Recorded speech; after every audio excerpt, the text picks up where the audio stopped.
இருந்துட்டு நீங்கள் ஒரு ஆள் மட்டும் பண்ணணும்னு நினைக்கிறீங்க. அப்படின்னு நினைக்கிறீங்கன்னா இந்த வீடியோ வந்து உங்களுக்காக. எங்கள் சென்டருக்கு நிறைய பேர் வருவாங்க. நான் வெயிட் லாஸ் பண்ணணும், ஆனால் நான் எனக்கு மட்டும் பண்ணால் போதும். நான் வெயிட் கெயின் பண்ணணும், ஆனால் நான் எனக்கு மட்டும் பண்ணால் போதும். நான் பெல்லி லாஸ் ஃபேட் பண்ணணும், ஆனால் நான் எனக்கு மட்டும் பண்ணால் போதும் அப்படின்னு நினைப்பாங்க. ஆனால் இதில் ஒரு சின்ன ஸ்டோரி நான் வந்து ஆட் பண்ணுறேன். என்ன அப்படின்னா, எங்கள் அம்மா வந்து வெயிட் லாஸ் பண்ணுறதுக்காக வந்தாங்க. ஆனால் இன்றைக்கி வந்து எங்கள் ஃபேமிலியோடு நாங்கள் வந்து ஹெல்த்தி லைஃப் ஸ்டைல்குள்ளே இருக்கோம். இந்த டெசிஷன் வந்து அவங்க ஏன் எடுத்தாங்க அப்படிங்கிறது எங்கள் அம்மா கிட்ட இன்றைக்கி நம்ம கேட்கலாம். ஒரு சின்ன கொஸ்டின். இப்போ நீங்க ஹெல்த்தியா இருக்கணும்னு நினைச்சீங்க, ஆனா ஏன் நீங்க மட்டும் ஸ்டார்ட் பண்ணாம ஃபேமிலியோட இருக்கணும்னு நினைச்சீங்க?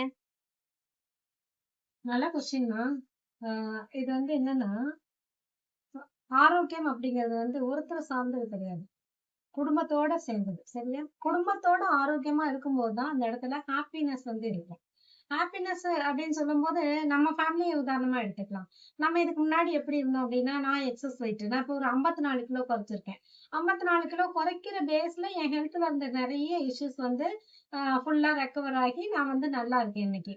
உங்க அப்பா வந்து ஒரு 30 கேஜி குறைச்சிருக்காரு. இப்ப அவரோட ஹெல்த் இஷ்யூஸ், அதாவது பிறந்ததுல இருந்து இந்த வீசிங் ட்ரபிள் வந்து அவர் வெளிவந்து அவர் ஃபேமிலியோட ஆரோக்கியமா இருக்காரு. இல்லைன்னா அவர் தூங்கும் போது கூட நம்மளையும் தூங்க விட மாட்டார் பாத்தீங்கன்னா. நல்லா தெரியும் இல்லையா? இப்ப வந்து நிம்மதியா அவரும் தூங்குறான், நம்மளும் தூங்குறோம். நிம்மதியான ஒரு வாழ்க்கைக்குள் இருக்கோம். இப்ப நீ வந்து பேபி பிறந்து ஒரு 12 கிலோ குறைச்சிருக்க. அதுக்கு முன்னாடி இருந்த இஷ்யூஸ் எல்லாம் கிளியர் ஆகி உனக்கு வந்து நீ நல்லா இருக்க.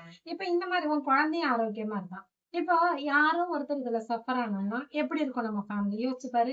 அதனாலதான் என்ன சொல்றோம் அப்படின்னா, ஃபேமிலியோட ஆரோக்கியமா இருந்தா அந்த இடத்துல ஹாப்பினஸ் வந்து இருக்கும்னு சொல்றோம். சரியா?